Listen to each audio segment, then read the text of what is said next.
Rain made a grey curtain over Dockside Market, turning the neon signs into smeared halos. Nari stood beneath a cracked awning with her hands folded over the thin satchel that held her papers. Her skin, opal lilac and faintly luminous along the temples, marked her as off-world, and the band of woven fiber at her wrist marked her as a widow of her people. She had practiced the words all night, rolling them gently around her translated tongue. "Please," she said to the foreman guarding the parts factory. "I just need job. Can clean sort lift carry. I learn quick." The foreman didn't look up from his slate. "No vacancies. Try inland." She moved to the next door and the next. Shipping office. Laundrette. A cafe that hung a chalkboard that read "Every species welcome," but the owner scratched the back of his neck and said there were already too many hands. By midday, Nari's shoes had filled with rain. She pressed her satchel tighter. Tilo would be waiting in the hostel, small and bright-eyed, pretending not to be hungry. At the end of the row sat a repair shop so narrow it looked like it had been forgotten during construction. Nor Electrics, lettered by hand. A bell chimed when she pushed the door. Inside, solder smoke sweetened the air. A human man bent over a dismantled home drone, dark hair tied back with wire. He glanced up. He saw the widow band, the tired shoes, the quiet dignity. "Afternoon," he said. "I'm Elias Noor. What do you need fixed?" "Me," she said, surprising herself. "I need work." He laughed softly, then saw she was serious. "Come in out of the rain. Tea." She shook her head, then nodded because the warmth of the room was a kindness and she had promised herself not to refuse kindness. He poured tea into a chipped mug and set it on the counter.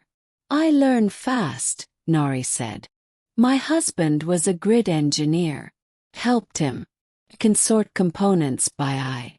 I can hear current. My people have. We call them whisper senses." Elias tilted his head, curious rather than wary. "Hear current." Nari reached toward the half-fixed drone, not touching, only letting the skin of her wrist hum. "There," she said, pointing. "The capacitor and coil disagree." Elias frowned, checked, then smiled in a way that made his eyes crinkle. "You're right." She waited for the pause. It came, the one where people remembered she was different and reshaped kindness into polite dismissal. Instead, Elias said, "If you're willing to start today, I can pay for sorting and bench cleaning." It's not much. It was more than anyone else had offered. Nari bowed in the manner of her homeworld, where gratitude traveled through the spine. "Thank you, Elias Noor." Nari learned the shop's rhythm in hours. Customers arrived with dead vacuums and blinking cookers. Elias listened, nodded and fixed. She swept filings, arranged screws into tiny labeled jars, cleaned lenses with a lintless cloth. When customers spoke too fast, she let the words pass and caught meaning on the second breath. On the second day she brought Tilo. He perched on a stool with a book of paper puzzles Elias had given him and tried to sit very still. His tail fringe, 3 short filaments at the nape of his neck, quivered when he concentrated. Elias pretended not to notice and slid a plate of biscuits across the counter. By the end of the week, Nari's whisper senses had become part of the workflow. She could tell when a transformer sang slightly wrong. She sorted salvaged parts with eerie accuracy. Elias joked that he'd hired a second pair of ears for the shop, and Nari smiled because the joke made space for her. Word spread. Dockside always whispered. Some neighbors appreciated that Elias kept a widow and her child out of the rain. Others frowned. The man who ran the pawn shop next door looked in one morning and said, "Careful, Noor. The inspector will see." "The inspector can buy a toaster like everyone else," Elias replied, steady. The inspector came on the 9th day anyway. A woman with a gleaming badge and a mouth that refused to smile. "Licenses, Mr. Noor," she said. "And the alien papers." Nari handed over her sheath. The woman flipped. "Temporary status. No formal permissions to labor." Nari's throat tightened. She had read the pages 100 times and still the words slid. Elias stepped forward. "We're not talking heavy industry. Cleans sorts. I pay her fairly." "Generous," the inspector said. "Irrelevant." She stamped a notice on the counter. "Preliminary fine, re-evaluation in 2 weeks." As she left, she glanced at Tilo, who had pressed himself against his mother's side. "Keep the boy quiet. People are nervous." After the door shut, silence rang in the shop. Nari kept her hands wrapped around her own arms so the tremble wouldn't spill. "I will go," she said. "You were kind. I do not want trouble." "Stay," Elias said. "We'll sort it." "How?" "We'll make ourselves too useful to lose." It happened 3 nights later. Dockside drowned in sudden black. Streetlights, traffic signals, towers. A cable at the substation failed, and the rain turned mean.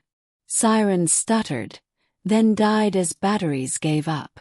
Elias found Nari already at the door with Tilo bundled to her chest.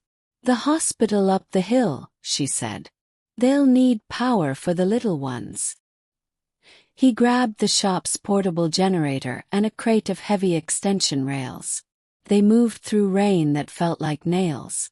At the hospital, the entrance lights were out, and the backup generator coughed into silence.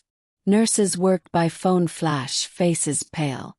"Incubators," one said, voice shaking. "We lost the incubators." "Give us a room," Elias said. Nari listened. The building breathed in the dark, the slow exhale of trapped heat, the nervous heartbeats of machines waiting for current. She heard where the hospital's old wiring bit its own tail. She knew this. From nights she had helped her husband coax light out of broken cities. "Here," she whispered. With Elias's hands in her hearing, they rerouted the shop generator's feed, bypassed a flooded junction, isolated the ICU wing. Lights flared like dawn in miniature. The incubators hummed back to life. A nurse cried openly. Elias wiped rain from his face with the back of his wrist and laughed in sheer wet relief. By morning, the city crews had restored grid power. Dockside was still talking. The inspector arrived just after 10, scanning the fresh tangle of cables with a sharp eye. "You operated without permission," she said. "We kept babies breathing," Elias replied. The inspector's mouth twitched. Not quite a smile, not quite a frown. She produced her slate. "Fine stand," she said, but softer, and left the re-evaluation notice unsigned. Customers poured in that week.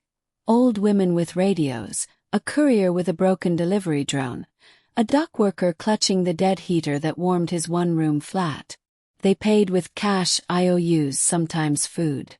Nari kept every receipt straight and every promise written.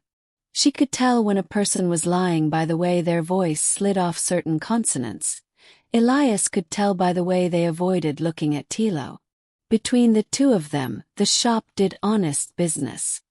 On a bright afternoon, a man from the parts factory, the same foreman who hadn't looked up from his slate, came to the counter with his cap in his hands.